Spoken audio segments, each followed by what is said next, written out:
Bonjour. Notre message aujourd'hui, à quelques jours de Noël, la lumière de son amour.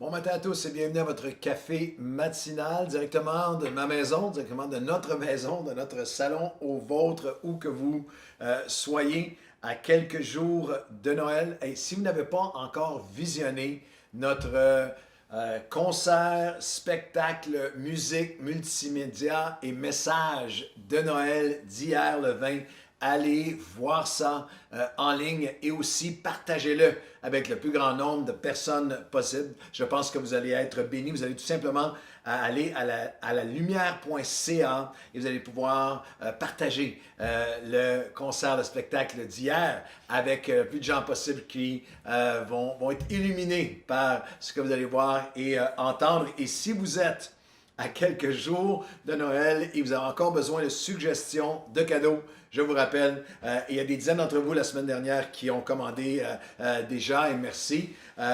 3 livres que j'ai écrits récemment. Vous savez, dans chacun de ces livres-là, il y a 20 ans, 30 ans d'études, de prières, de jeûnes, de préparation qu'on déverse là-dedans. C'est un cadeau qui va vous durer plus que l'année qui va continuer à être une bénédiction pour vous. 3 livres augmentent notre foi, 7 dimensions de foi pour le croyant moderne, potentiel, découvrir et développer votre plein potentiel à partir de l'épître de Paul aux Philippiens et aussi cadeau de Noël, mais aussi cadeau pour toute la nouvelle année que pour offrir à vous-même ou à quelqu'un près de vous, un dévotionnel avec une pensée par semaine pour toute l'année 2021, 52 pensées pour la famille moderne, un dévotionnel sur la famille, moi et ma maison. Les 3 sont disponibles si vous allez tout simplement sur Amazon, Claude Hood, amazon.ca ou claudehood.com.livre. Si vous vous sentez en cette fin d'année, j'ai été assez, je pourrais presque dire ému. Je suis ému de recevoir plein de courriels de gens qui arrivent à la fin de l'année 2020 avec vraiment un sentiment d'épuisement, un sentiment de fatigue intérieure. L'année est extrêmement difficile. C'est sûr que toutes les statistiques actuellement, il y a une étude après l'autre que nous lisons dans les journaux, dans l'actualité, sur les taux de dépression, d'anxiété, d'idéation suicidaire, de gens qui se sentent que j'ai reçu certains courriels que je ne veux même pas lire des extraits, je ne veux pas embarrasser qui que ce soit parce que c'est tellement, je suis honoré par à quel point vous déversez vos âmes dans les courriels que vous envoyez, mais des gens, il y a une personne en particulier qui est restée avec moi, je prie pour elle cette semaine, elle va se reconnaître, qui dit c'est comme si, lorsque je regarde la ligne d'arrivée, la fin de l'année 2020, j'ai peine à la traverser. Et alors que cette image-là a été utilisée, que la personne-là a utilisé cette image-là, je pensais à une image, moi, qui m'avait marqué. Vous savez, en fin d'année, il y a souvent des rétrospectives, des grands événements. Et là, il y avait cette semaine une rétrospective, parce qu'il ne s'est pas passé grand-chose en 2020 au niveau sportif, de grands moments visuels au niveau du sport. Et un de ceux-là est une triathlète, Julie Moss, qui était championne du monde en triathlon, qui était à Hawaï, le Ironman Hawaï. Si vous ne savez pas c'est quoi un triathlon, c'est 3,5 km dans la mer, dans les eaux de la mer, en natation. Tu sors de la natation, tu embarques sur 180 km de vélo, tu débarques du vélo et tu embarques sur 42 km à pied, à course, un marathon. C'est absolument phénoménal. Et elle est une championne du monde et à ce marathon en particulier à Hawaï, elle était à 100 mètres de la ligne d'arrivée avec plus de 1 km d'avance sur qui que ce soit derrière elle. Elle va gagner. Et à 100 mètres de la ligne d'arrivée, en état d'épuisement et de déshydratation, elle s'effondre. Elle s'effondre à 100 mètres et le vidéo est absolument hallucinant. Personne n'a le droit de lui toucher, de l'aider. Elle a encore du temps parce que les gens sont loin derrière elle, les compétiteurs. Alors elle se relève, elle fait des pas en titubant, elle se rend à 50 mètres, elle s'écroule à nouveau, se relève, elle est encore en tête, mais on voit de loin ceux qui s'en viennent.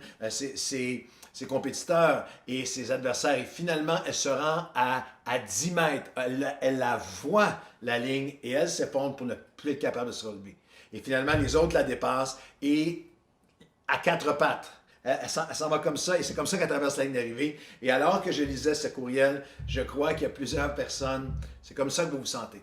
C'est comme ça qu'on se sent spirituellement, moralement, émotionnellement à la fin de cette année. Je vais la traverser, mais je ne sais pas dans quel état, comment je vais faire face à 2021. Je veux vous ramener, je veux vous rappeler que Noël nous ramène à la lumière de son amour. De son amour parfait et inconditionnel et total. Laissez-vous prendre par les bras d'amour de la lumière à Noël. Lorsque les anges ont annoncé la lumière, ils l'ont annoncé premièrement aux bergers, pas au clergé, pas aux grands, pas aux politiciens, pas aux puissants, pas aux Romains, pas aux Pilates et aux Hérodes de l'époque, ni aux pharisiens et aux scribes, mais aux bergers, à ceux qui étaient foncièrement en manque d'amour. Notre plus grande souffrance humaine, c'est le rejet, et notre plus grand besoin, c'est d'être accepté et aimé, et les bergers n'avaient aucun des deux.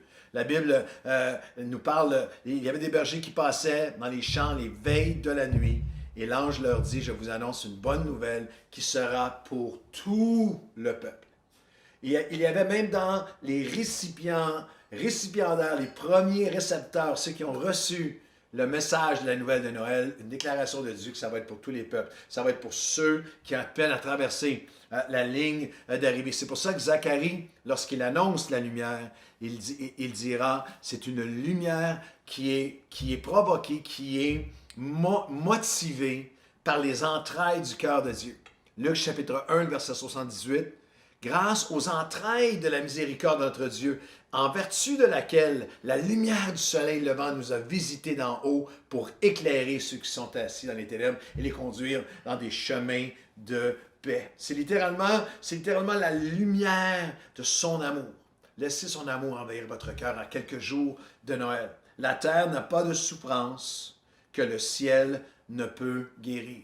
Ton cœur n'a pas de noirceur que sa lumière ne peut dissiper. Ta destinée n'a pas d'ennemi que l'amour de Dieu ne peut renverser. Et c'est ça notre mission en tant qu'Église. L'apôtre Paul dira dans Éphésiens 3, 8 et 11, « À moi qui suis le moindre de tous, a été accordée cette grâce d'annoncer, de mettre en lumière par l'Église, Éphésiens 3, 11, le plan éternel qu'il a mis à exécution par Jésus-Christ notre Seigneur. » Notre mission, notre rôle comme Église, pas seulement à Noël, mais toute l'année, n'est pas de dénoncer, n'est pas d'avoir le doigt, n'est pas d'être au cœur de toutes les controverses possibles, n'a jamais été. La lumière est de faire connaître son nom, son plan, son amour. Pas des débats et spéculations sanitaires ou eschatologiques ou complotistes, mais par l'Église, de faire connaître, de mettre en lumière le plan éternel de Dieu. Et ça, c'est Éphésiens 3,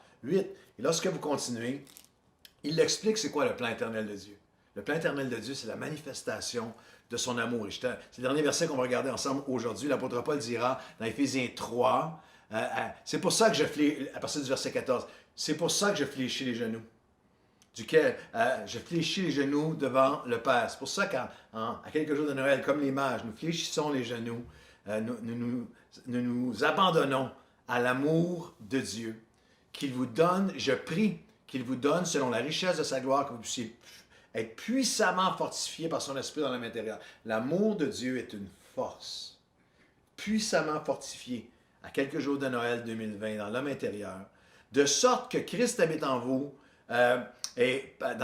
Christ habite dans vos cœurs par la foi, afin que vous soyez enracinés et fondés dans l'amour.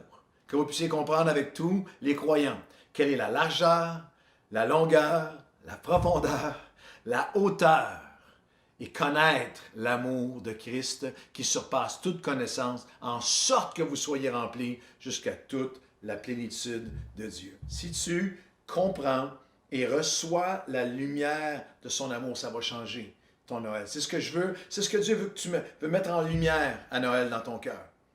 Son amour, la largeur de son amour, l'étendue. Tu ne pourras jamais aller assez loin. Quel que soit où tu t'es retrouvé en 2020, je me suis retrouvé à des endroits, à des places, à une place dans ma vie que j'aurais jamais pensé. Quel que soit où tu es, la largeur, l'étendue de l'amour de Dieu pour te ramener. Tu ne peux jamais être trop loin. Tu ne peux jamais... La longueur, ça c'est le temps. Il n'est jamais trop tard. L'amour de Dieu, ce n'est pas trop tard pour toi. Ce n'est jamais... L'amour humain a des limites de temps. Si tu ne changes pas avant telle date, si tu ne changes pas comme ça, il y a des ultimatums dans l'amour humain, des limites de temps. C'est trop tard. Mais dans l'amour de Dieu, ce n'est jamais trop tard. C'est la largeur, c'est la longueur et c'est la profondeur de son amour. Jamais trop creux, jamais trop sombre, c'est jamais trop complexe, c'est jamais trop, je suis rendu trop loin, trop creux. Une des images les plus extraordinaires du psalmiste, c'est de dire, j'étais dans la fosse et Dieu m'a sorti puis m'a mis sur un rocher. Alors aujourd'hui, je voudrais prier avec vous à quelques jours de Noël que vous laissiez l'amour de Dieu dans toute sa largeur, dans toute sa longueur, dans toute sa profondeur, dans toute sa hauteur, la hauteur de son amour qui surpasse toute connaissance, la hauteur de l'amour de Dieu. L'amour de Dieu peut t'élever au-dessus, c'est la hauteur de son amour, au-dessus de tout ce qui a pu t'affliger, tout ce qui a pu t'attrister, tout ce qui a pu... c'est le paradoxe de Noël 2020. Tu peux finir l'année, le paradoxe de ce Noël 2020, alors que nous sommes dépouillés des parties, des rencontres de la famille, de toutes sortes de choses, de voyages, de toutes sortes de choses que les gens font à Noël, maintenant, Noël moderne au Québec, tu peux terminer l'année 2020 élevé au-dessus de tout ce qui pourrait te manquer et être fondé, être enraciné, être solide, puissamment fortifié par son esprit dans l'homme intérieur et aussi rempli de toute la plénitude de l'amour de Dieu. Seigneur, c'est ce que je prie pour chaque personne au son de ma voix aujourd'hui, que nous puissions être fondés dans ton amour, enracinés dans l'amour de Dieu. Je prie pour cette dame en particulier, mais aussi pour tous ceux qui se sentent comme cette triathlète qui essaie de peine et de misère de traverser la ligne d'arrivée, la fin, le 31 décembre à minuit de 2020, pour dans quel état est-ce que je vais arriver de l'autre côté pour 2021, et qu'à cet endroit, ton amour vienne nous rejoindre, vienne nous fonder, vienne nous établir, vienne nous remplir, vienne nous renouveler, vienne nous libérer. L'amour de Dieu, répandu dans nos cœurs par le Saint-Esprit, qui nous fortifie dans l'homme intérieur, c'est le plus grand, le plus magnifique de tous les cadeaux, et tu nous l'offres, et nous le recevons aujourd'hui, au nom de Jésus. Amen et Amen. Bonne journée, marchez dans l'amour de Dieu.